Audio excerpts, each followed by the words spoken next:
Welcome everybody here to what is going to be week 2's edition of the Razer Academy. This is what's called LearnDOTA. That's right, we're going to go through bits and pieces. It's going to come from many different areas that's all going to help you to learn Dota. One thing I want to focus on this week around is actually an area of my expertise. Last week we did look at a little bit of how the players went, a little bit random, so hopefully this week is going to be a little bit more structured for you. We're going to look at broadcasting. Now this is something which a lot of you will have seen, be you an owned Twitch, Game, whatever kind of platform you do stream on, this is literally what you look at. This is everything that happens behind the scenes. This happens on my broadcast over at Join Dota. This will happen whenever I go to a LAN event as well. It might be a different kind of setup, but that's also what we're going to talk about during this episode. So let's actually start with the history of streaming. For all those people out there, I just realized I'm a little bit too high. Let me just drop myself down so I fit myself in the camera angle quite right.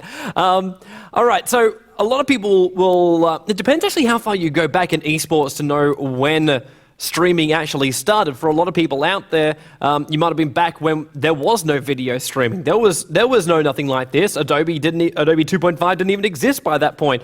We would use a Winamp, would install a Shoutcast plugin, and then would stream to an audio server, which people would then connect to, be it through Winamp or a whole bunch of web applications. And for those guys out there who follow Dota, you guys remember Garena TV as well as WAG TV. And for the people who are tuning into my broadcast, we would try and sync the two of them up to work properly. These days, everything has advanced. Now, we did go from the Shoutcast plugins to what actually still runs majority of the video streaming programs out there. It's called Adobe 2.5. It, of course, has gone through more upgrades. I think 3.5 is the latest one I actually had to do. But even then, you don't have to do the entire thing anymore. It used to be this media encoder program which you would use. It was a classic thing that destroyed every single computer out there. I know as a broadcaster who never really had a crap load of money because I was working full time and trying to live life, as in eat meals, have a roof above my head and play Dota, equals life. You didn't really have enough money to spend on a big supercomputer, but to run Adobe properly and to do it in HD, you needed it. You seriously needed it. You needed at least a quad core. At least a quad core, pump it up to 3 Hertz. If you couldn't reach that, then you'd be in trouble. If you didn't have a graphics card that could handle the game as well as rendering with capturing, you'd be in trouble. These days, it is so simple. So damn simple. And we're going to actually run you through step by step of what you need to do if you actually want to go and stream. Now, the first thing you can do, and anybody can do it, is find a streaming platform. Choose whichever one really suits you. At this point, everyone will have 101 different opinions about which one is better, which one offers what. At the end of the day, just choose one and make sure you stay with it, because that's going to be your consistent area. When you want to broadcast things out there and you want to have people tune in, at this point, I have one channel that everybody tunes into, and when that goes live, people know that it is live because they've either subscribed to it through the services. Twitch and Owned both have those kind of services. I'm not quite sure about the other streaming platforms out there. They might have them as well, where you basically get notified the second that person goes live. So you keep your home base. You keep a place where people can always go to, and that is probably the best thing you can do as a streamer. You can always swap and change, it's up to you. Just let your community know if you ever are going to move, or if you do run 2 channels or you want to switch around a little bit, because it does confuse a lot of people out there. I lost my trail of thought. Let's find my trail of thought again. Okay, so you're choosing a streaming platform. First step. Second step, making sure you actually can stream. It's not something that everybody is able to do. Now, there is 2 things which will limit this. Now, I'm going to jump myself over to my little Razer working screen, and let's just bring this over for the moment. Now, the first thing you should ever do if you are going to be streaming is use this website. Now, this website is possibly the easiest thing possible. There are other ways to do it, but as far as like the easiest way to understand what the hell you've got to do, this is the easiest way to do it. So you find a server. Now, this is a special internet line that I'm on. It actually thinks I'm in Cologne even though I'm in Berlin, and that's because it's just the way the line is set up. So what you do is you test your internet line.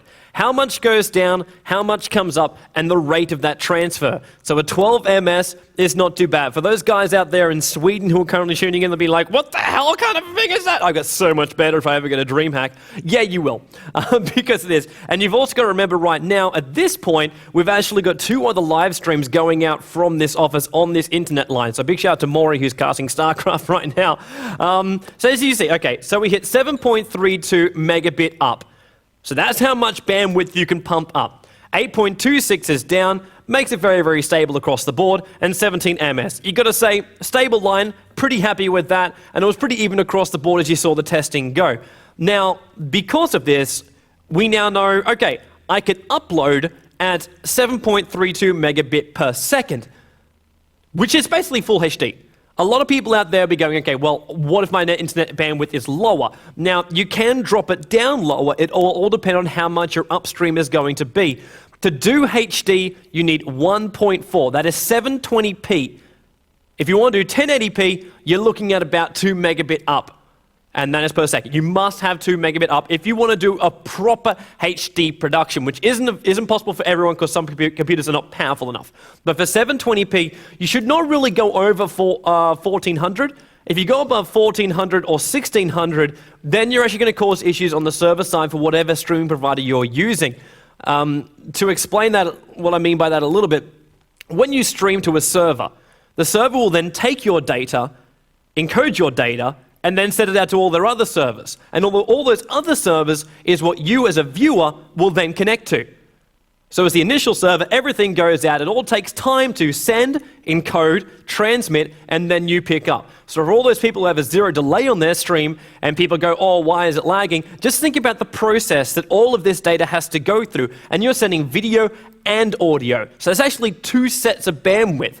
Because when you go into your settings, you'll have one for video and you'll have one for audio. Both require a certain amount of bandwidth, and would you believe it's the audio which can actually pump your computer a lot more. And I'm talking about performance-wise. As far as bandwidth goes, it depends on the quality of audio you want to send out.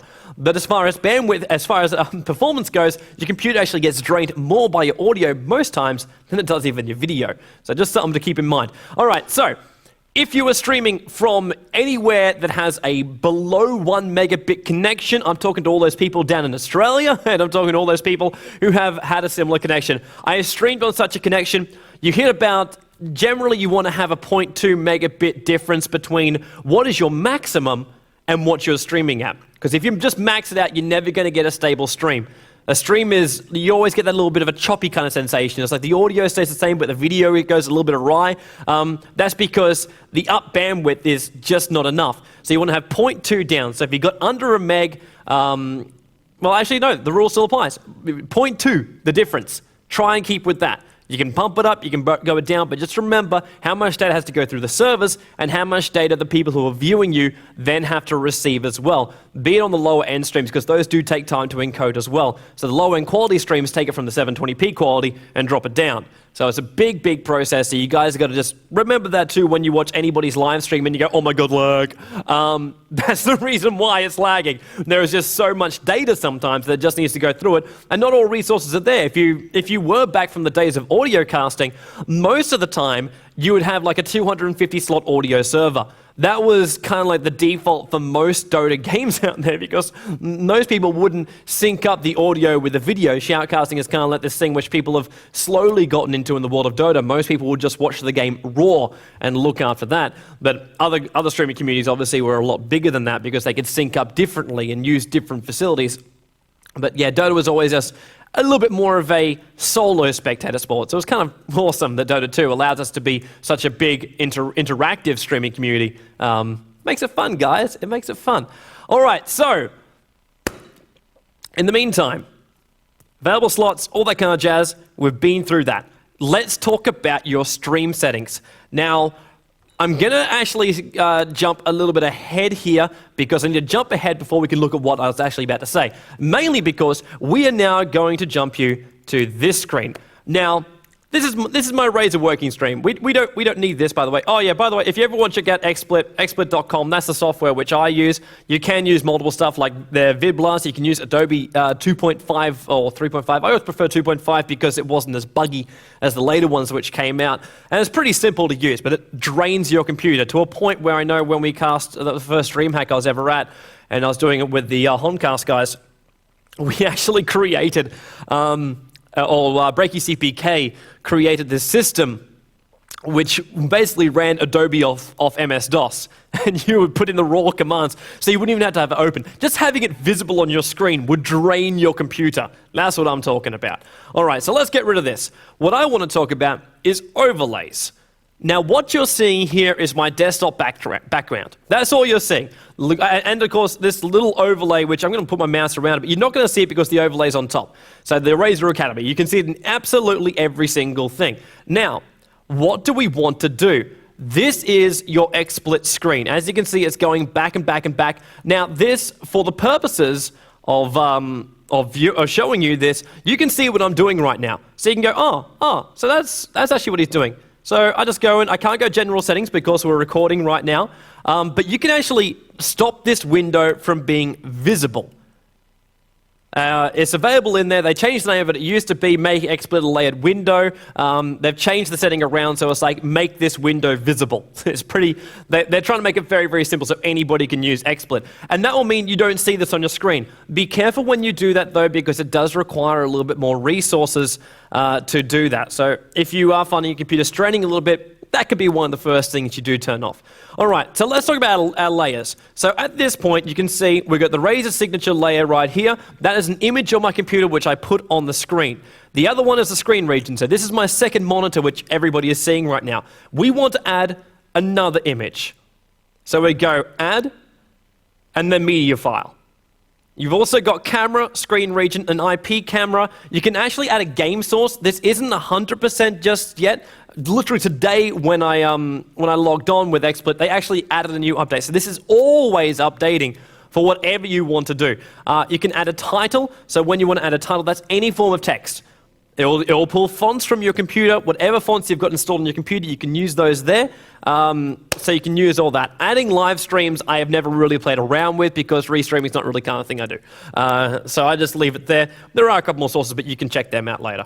But this is just something you play around with and you have a little bit of a fun with. So if I actually want to, let me just put my face back up here. So we add the camera. As you can see, got a Logitech camera.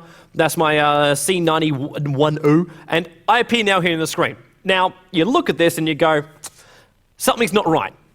Why is he in the middle of the screen? I have no border, I have no nothing, I'm just smack bang right here in the middle of the screen. So what I want to do with this, I want to make myself smaller, I can make myself full screen, and we can go back to the other screen that we had before. Because you notice something is different between this. So this is the original screen, and this is the screen we just created. Something is different, and it's because our layers are different. So you put this one back up there again. There's that Razer Academy logo. It never went anywhere, but you'll notice down the bottom here, you've got the Logitech camera on the top slot, which means it is above all layers. If you've done any form of Photoshop, any form of imaging kind of stuff before, you know whatever's on the top appears first, and it will be the priority thing. So if we want to, we can drag it down, and I'll disappear, because I just dragged that into third position, which means my screen region is more important than my Logitech camera. So how about we do that, and hey, I'm now stuck in the middle, which means Razer Academy will appear above me and I appear behind it. This is the kind of stuff you can play around with, and you try and make it look as professional as possible. There's many, many different things you can do. I'm going to show you an example of something which we did at SMM.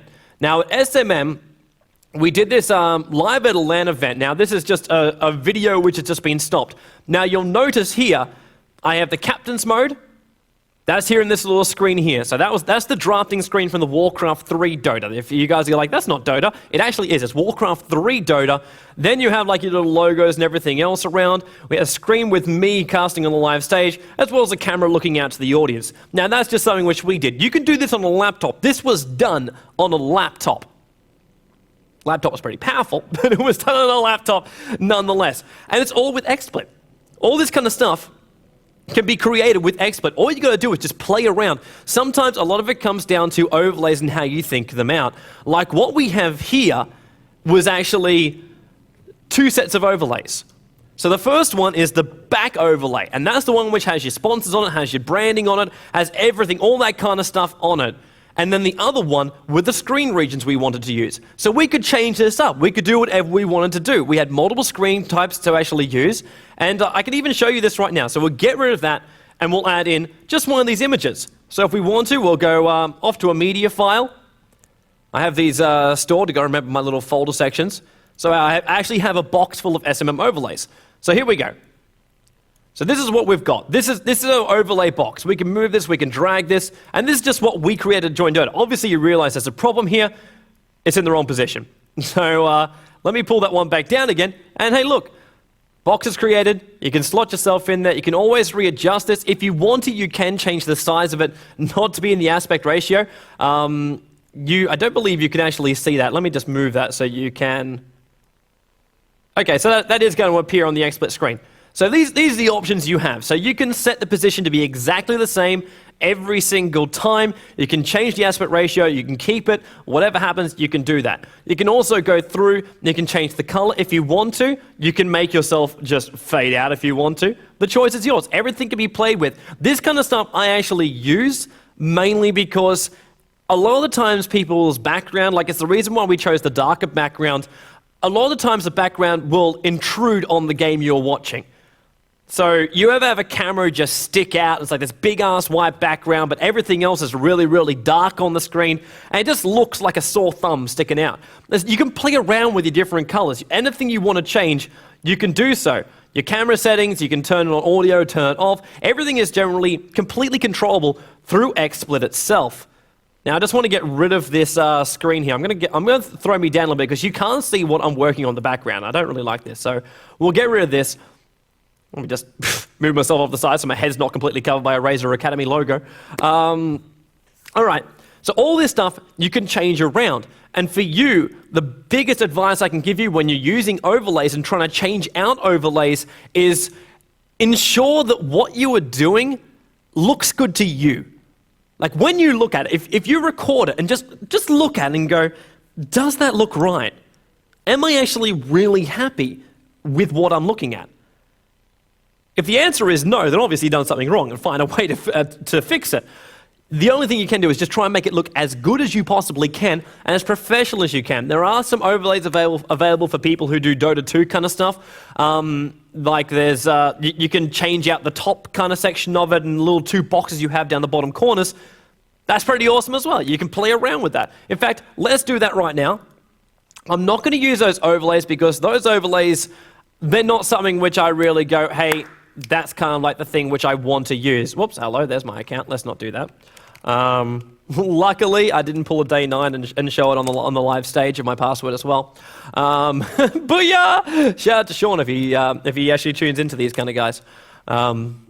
Remembering my password to log into Steam, always a very, very good thing. All right, but what I want to show you right now is what you can actually do inside a game and the options you have when you're actually inside the game. It's not, what, really? Okay, the patch was released last night when Shadow Demon was added to it. I haven't updated this computer. We're going to leave that running in the side, away from the world.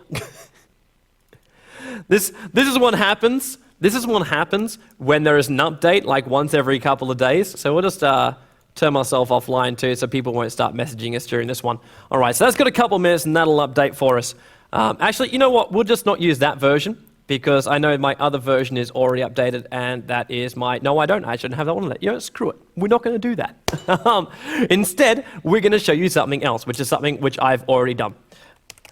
That makes life very, very easy, because I realize I can't download this right now, because if I download this right now, it's going to cause issues for Maury. So we are not going to download that update. We're just going to stop that one, which is great. We're all about not screwing up with Maury. All right, so we can check out any broadcast I've done, and we can check out exactly, okay, that was the worst video I've ever created, by the way. If you haven't checked that out, you might not want to. It is slightly embarrassing. All right, so we're gonna yeah, I'm going to my channel. Oh, I am just so like self-centered for this. But we'll just bring up a screen. We'll turn this little sound off, and we'll jump in halfway through. All right, so as you see it now, We want to expand this one up a little bit bigger so you can see it properly. We'll just change that quality so it looks a little bit better as well. All right, so what you're seeing now is I've got a box down here in the bottom right-hand corner. So that says my name, it says where I'm from, and you can see my webcam here. Now, this is what I was telling you about. Like, I faded the webcam out so it doesn't intrude as much. There's only one Dota 2 group which has actually changed this around, and that is actually the Star Ladder. They added a permanent screen for the drafting kind of stage for Dota 2. We actually haven't created something like that just yet, but it is something which we will do in the future. Now, let's just look at that, and then just jump halfway through the game. So we'll jump ourselves into the game, which by this point, the game will be running. By this point, the game will be running, and by this point, the game will be running. Okay. So now you can see everything fits into its box. You look at this screen and go, okay, the background is grey. What should my camera be?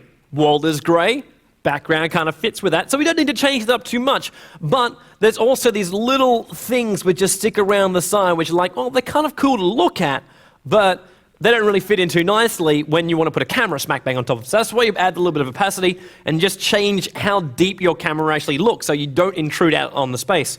And you also try and level it up properly so these boxes fit into those slots nicely so it doesn't look like you've completely morphed the HUD.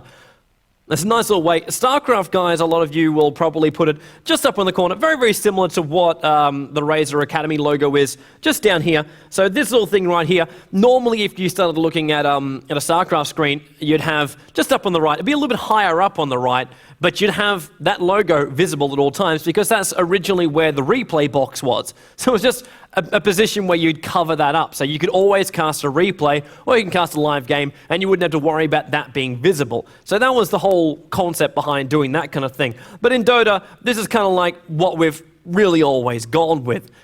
We do, of course, use one other overlay.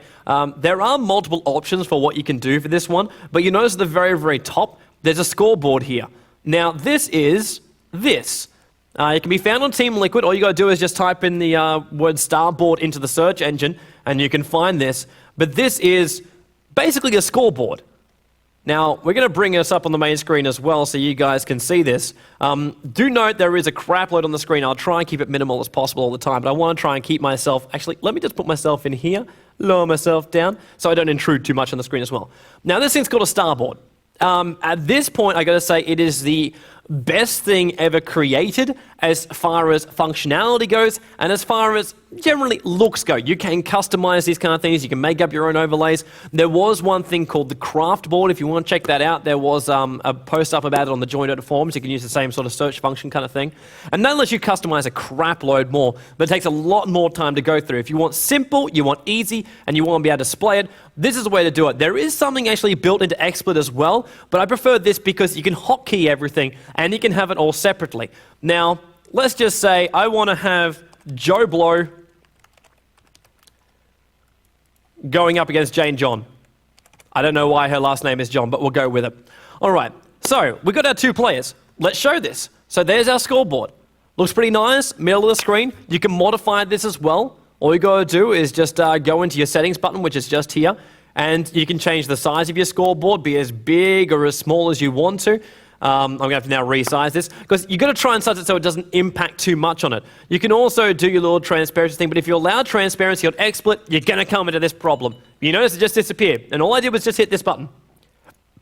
So that's all I did. So by doing that, the board disappears. So you can't allow transparency when you're using XSplit. It is kind of cool when you do it because then it kind of like fades out and it doesn't impact as much. It's kind of like what I like to do with the camera where you kind of pull it away from the viewer's eyes, which is a nicer way to do it. And because you can move it or lock it in place. Big important thing before you start streaming, untick that box. Because I can guarantee you when you're clicking around in the game screen, you click everywhere in a game screen and you are going to accidentally grab that and then pull it halfway across your screen. And by the time you've done that, it's out of position and you're going to look like an absolute twit on the live stream where you then have to reposition, make sure it looks right and all that kind of jazz. That is the downside about running this, but with ticking one box, that does change it up a lot. All right, so let's jump ourselves out of the settings bar and look at what else we can do. Now, these colors are StarCraft colors. That was the reason why it was made. Look, you can even put a Terran logo and let's make it Terran versus Protoss. Whoa, what a matchup, TVP. And this is the kind of stuff you can do if you're a StarCraft kind of guy. If you're a Dota kind of guy, obviously these icons don't apply, and that is the reason why they can be blank. What I generally do is put green for the Radiant, and for the Dire, red.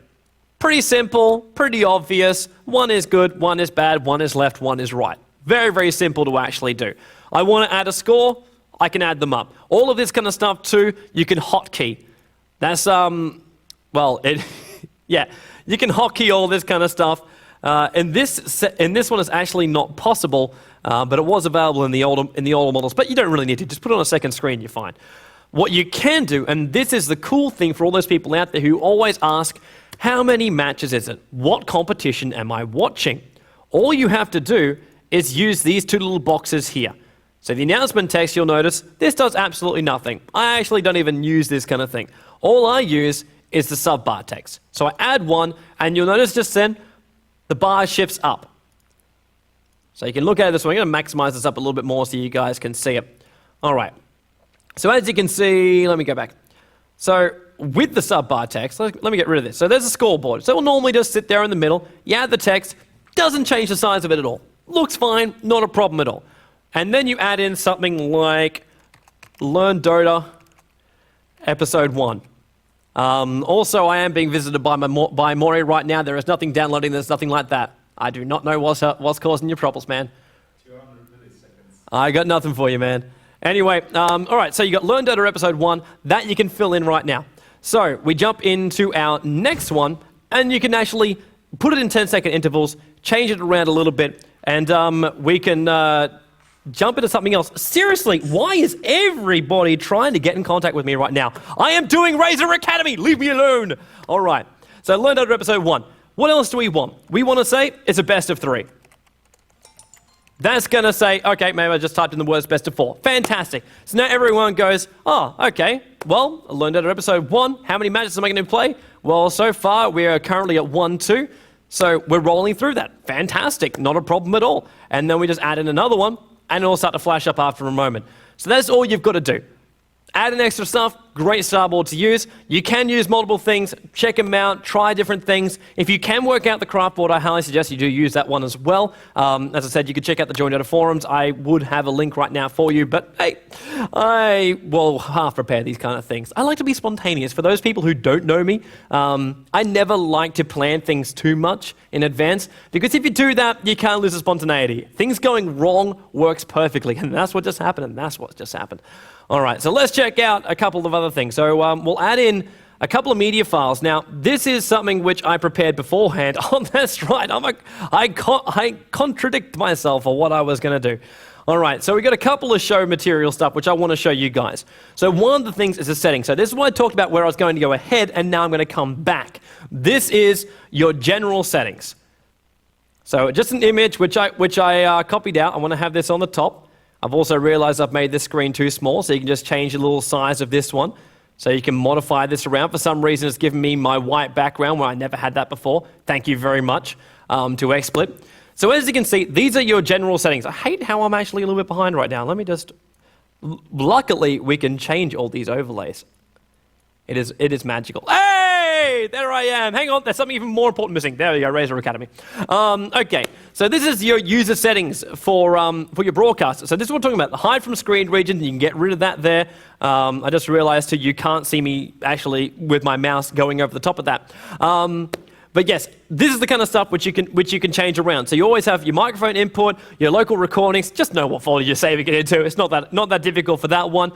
You can either enable or disable game source. It's an option which XSplit have given to you because it is slightly unstable right now. I personally don't use it, but it doesn't change anything when I leave the setting turned on, so I don't really care too much about it.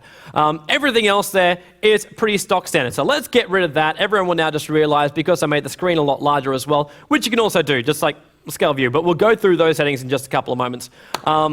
Yeah, but I was just screwing with everything. So let's add another one. So local recording settings. Now, this one worked properly, so thank you for that one. All right, so this is your local recording settings. You guys can see this a lot bigger. I'm going to make this a little bit bigger so I can read what I've actually put on here.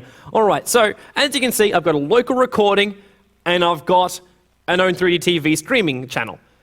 Both are different. We're looking at local right now. Now, this is going to be different depending what account you've got. If you've paid for XSplit, then you'll have the extra options. You can bump up the quality a crap load higher, and because of that, it makes it a lot easier to, well, capture in higher quality. This is the bit rate you can just crank. It does not matter how high it is. If it's higher, fantastic. Not a problem at all. It's just going to take up more space on your hard drive. So that's something to be a little bit more cautious about. Your resolution, that is something which you just generally set to your default resolution. That's all controlled through the other tabs we'll talk about in a moment.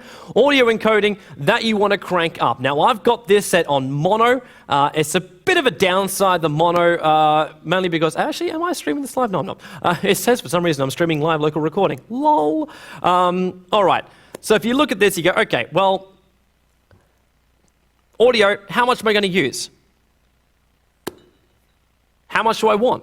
I can crank this. I'm recording locally. What do I care? As long as your computer is powerful enough, crank that up. Audio is the most important thing in my mind when it comes for a commentator. When it comes for a player, maybe not. Just keep it as a normal kind of thing. You can do 22,000, and that's not too bad. At this point, as you can see, 256, or 256 is about that. Yeah. That's kind of like a good quality in my mind. That's just me cranking the living crap out of it because I can. I upload the VODs instead of record straight to the channel. And that's because I just have a little bit more faith in recording locally. So that's just a question for everybody out there to go with. You can't do all that kind of stuff. So let's check out our last two overlays I've got for to run through with you guys. So one thing is the settings. We're going to ignore that one. The other thing is actually the original screen for XSplit. So let's bring this up. This is... most people are probably going to go as the most important thing. Now, this is what you are currently streaming out to and the quality you are streaming out. Now, you notice I've only got it at a bit rate of 1500. Quality is 10. That's the highest you can get when you have a live stream going out. It's the highest you can achieve. As far as the buffer goes, I think I have it an extra 100. That just, well, as it says, it's a buffer. There's nothing really more important than that. Then you look down to your audio encoding. Once again, I have it set to mono. That was because I was having a weird issue of late where it was only the right channel coming through as a more dominant audio side. So I switched that back to mono just to avoid the issues. And the audio quality, as I always do, I pump that up a lot higher because audio for me is important. One thing you will then have to go through is your username, password, channel, and location you are streaming to. The username is obviously whatever login you have for whatever account you actually use. Your channel name is the name of the channel you go to. Some people have multiple channels on different accounts. So this goes back to that first original thing which I said, just choose a streaming provider. Very, very simple. The location you stream to, that's probably the most important thing you can choose. So I'm streaming to the European partner. The main reason for this is, well, obviously I work with Owned for this, so I have a partner account there. So I stream to that, and then it streams out, as we went through with the whole thing we did before, where you have streaming to the primary server, then everything goes out in all directions. Once you do that, you go, well, hunky-dory, I stream to this server, nothing more I have to do. Exactly right. That's it. Everything else happens on the provider side of things. All you got to do is just choose the right server on the right area. Like, you are here, I stream better to there. When you think about this, though, think about your routing. Now, this is something to keep in mind. Like, if you live down in Australia, you want to be streaming to US West. And that is because the internet line goes to the US West. In fact, if you're living on the east coast of Australia, this is for those Australians out there, because I know the network lines down there, because I streamed for a very, very long time from down there. The network lines for international lines travel from the east coast of Australia, then they go to the west coast of Australia, and then they go US. That's the path it takes. That's why there's such a large ping, and whenever teams like Absolute Legends try and play on the USE servers, what they're actually doing is going from Australia, from the east side to the west side, up to US West, and then across to US East. And that's just the path the network lines take. So you, especially guys down in Asia, you'll have to try and work out what is the best server for you to be streaming to, choosing out which one's basically the shortest path. It's just what you try and do. All right, so that's the whole reason behind that one. Quality-wise, as I said before, make sure you try and keep it at below 1600. I'm taking the 1500 mark. That way I'm not pumping out the full 1600, and I'm making it a little bit easier for those people who have a lower bandwidth to actually watch my stream. It does mean the quality has dropped down a little bit, but the only other way I can really feel around it is to run 2 sets of streams, and that will cause issues for other streamers as well. So that's not something I really want to do here in the office. So that's just for those guys out there who are thinking, well, what do I kind of do from here? Now, we get to move on because that was the last little thing. So I'm going to turn the little overlay off and we get to go way all the way down the video things right now. We don't want to see that, so we'll just drop it down a little bit. All right, so actually we do want to see it because our last thing, that's right, we've been here for a little bit. Our last thing we want to go through is going through resolutions, frame rate, and the rest of it. Okay, so your resolution is possibly the most important thing when it comes to, well, getting your computer right. The higher your resolution, and I'm talking about the resolution of your screen itself, resolution you're trying to capture, and the resolution you're trying to stream in, these are the things which is going to pump the living crap out of your computer. If you are incapable of running it at a full 1920 by 1080, which is a proper 16 by 9 HD TV video, if you are incapable of doing that, drop it. 1280 by 720 is what all of the streaming services use. If you want to stream it in HD, you can do that, but no streaming service, NextSplit will flash you a message the second you try and do it. It will only use 1280 by 720. And that's a proper 720p stream. If you have a computer powerful enough to do it, and generally, really, if you want to pump out proper HD, either you have a very, very supercomputer, or you're running 2 computers.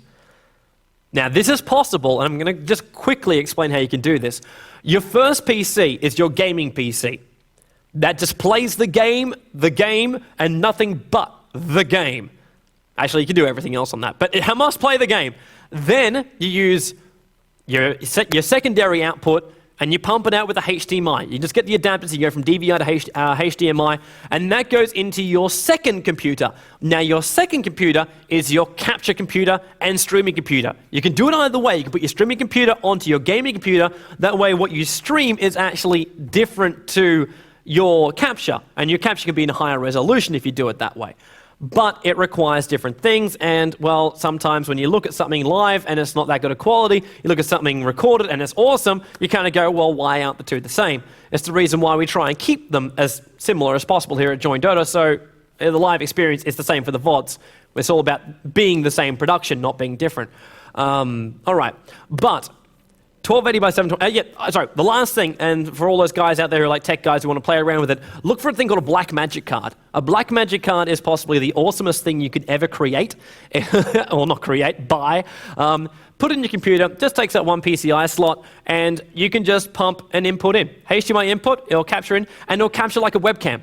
So whatever you have on your screen, you can do it with 360s, you can do it with PlayStation 3s, you can do it with any console under sun, bar Wii, unless they have actually created an HDMI output, but I have not checked that Wii in a long time, and I hardly doubt it's doing HDMI. But if you have something like that, then HDMI, straight to the card, you can capture anything. And then you just record it on a local computer. So it makes it very, very simple for what you need to do. Way of doing it, many ways of doing it. XSplit is the simplest, so that's the one we're going to keep on going with. So our resolution is 1280 by 720. You can drop this down if you want to. My highest suggestion is always keep it in widescreen because nobody likes watching something in 16 by 4. It just looks weird. Unless you're watching original Warcraft, and then I got to agree, that 16 by 4 actually looks a lot better. And you can play it a crap lot easier as well. But you got all the different resolutions. Now, this resolution you see here in the view resolution, this is basically your default resolution. Whatever you set right now is the resolution you want to stream in and you want to capture in. Now, you can do it from multiple resolutions with the capture, but your local recording and streaming resolution should be the same. You can make it different, but it strains your computer a lot more. Believe me, I've tried and it's definitely strained it. What you can change, however, is the resolution of the game itself. Now, this is something which you need a little bit more powerful computer to do, but you can put the resolution of the game in 1920 by 1080. So still 16 by 9, resolution, the ratio is still the same, but you capture it from that, and then it puts it into 1024 by 720. Sorry, 1080 by 720. I don't know why I said 1024. 1280 by 720. And by doing that, it condenses all these big pixels that you had down. So it looks better and it requires you to use less bandwidth to actually stream it out while still making it look cool and having those little fine details. The only downside about doing it this way is, though, your frame rate will suffer because of it. If you can pump out 60 frames per second, you do it. Because 60 frames per second will make the most of that big resolution which you had pumped into one little area. 30 frames per second does a pretty decent job as well. That's the reason why we run it. And that also, you got to remember, how many frames per second are you pumping out? I have this much bandwidth, and I'm pumping 60 frames per second through a 1.6 megabit upload. How much does that work out? This is the kind of stuff you've got to play with yourself to find out what works for you. But these are the kind of areas which I want to try and say, look at these areas, because they're going to be the better ones to play around with and try and work to better your stream. Transition thing is pretty simple. Most people would just use a fade. You can use the other kind of stuff, but it kind of looks a little bit corny after a while. So fade is the standard, fade is generally what you use. Cool thing is, for this version of XSplit, if you've paid for it, you can actually stream out to projector. It's what we use at SMM. It will mean, though, you cannot use 2 monitors. You can only use 1 monitor because of that, because it takes your secondary output, which is a bit of a shame, because most people, when they're streaming, they don't want to have their MSN, their Skype, all their stuff which they're browsing on websites. They don't want that kind of stuff to appear. They just want the game to appear. So that's generally why I recommend most streamers, if you can afford it, get yourself a secondary screen and put your XSplit on that, put everything else on that, because then you can go, that's what's happening, I can see this, and you have a reference screen for your stream while your game is uninterrupted, and you can still capture it from the proper resolution, pull it in, and then stream it out. So projector, it's a cool kind of feature when you go to a LAN event, but not used in every kind of area. The scale viewpoint is the last kind of thing, and that's just what you're looking at right now. So I've got it at 60% right now, so that's 60% of the resolution I want to capture in. If I go to my actual, you'll notice it doesn't take up the full screen, because this is 1280 by 720 on a full HD monitor. So because of that, it doesn't take up everything. So we'll go back down to the 60%. So that's basically what it looks like. As far as going through anything else, I'd probably say you don't really need to. That is probably the basics of what you need to know to start trying to work on a live stream. The best thing you can do is play around with this. Play around with it as much as you possibly can. The best way you actually learn how to do this kind of stuff is by breaking this kind of stuff. The more you break, the more you learn. So it actually works out a crap load better when you do it along these lines. All right, so I don't know if your lesson for this week is break stuff. Parents might not be too happy if you do that. Play with settings. Try XSplit. If you want to, there's other software out there too which you can use. XSplit's just what I use, and it's actually what almost every single mainstream caster uses. I know Day 9 uses it because I remember when we did the Kingdoms of Amalur, or The Reckoning, yeah. The stream we did with him and co, and I had Zoe here in the studio as well. We were all using XSplit then, and I actually got Day 9 to dim his camera a little bit. So he learned the opacity thing that night. But you guys get it today. Hopefully this does help you. Play with your settings. Keep streaming, guys, because the more you stream, the more people watching, the more this becomes a spectator sport, and the more spectators we get, the bigger the world of esports gets. Hey, we saw what StarCraft 2 did with it. They're awesome. We've seen what League of Legends is doing with it now. We've also been watching the awesome stream numbers we got during the beta of Dota 2. And like I say, we've got during. We are still in the beta of Dota 2. Who knows what happens when we go live? There are many, many awesome things to happen. So the more people that stream, the better. The more people that watch, even better than that. Thanks for tuning in, guys. This is your LearnDOTA for this week. And, well, I'm going to have something new for you next week. Maybe, if you're watching, I know it's over on YouTube right now, put in a request. What do you want me to talk about next week? Leave it in the comment section below. Maybe thumb up this video, like this video. That's what you're supposed to do on YouTube? I don't know. Anyway, just do anything. I would like to know what you would want. We'll go with that one. One thing which is important to you, which you have a question about, which you want to try and find the answer to. We'll see if we can answer them next week. Thanks for tuning in, guys. We'll see you then.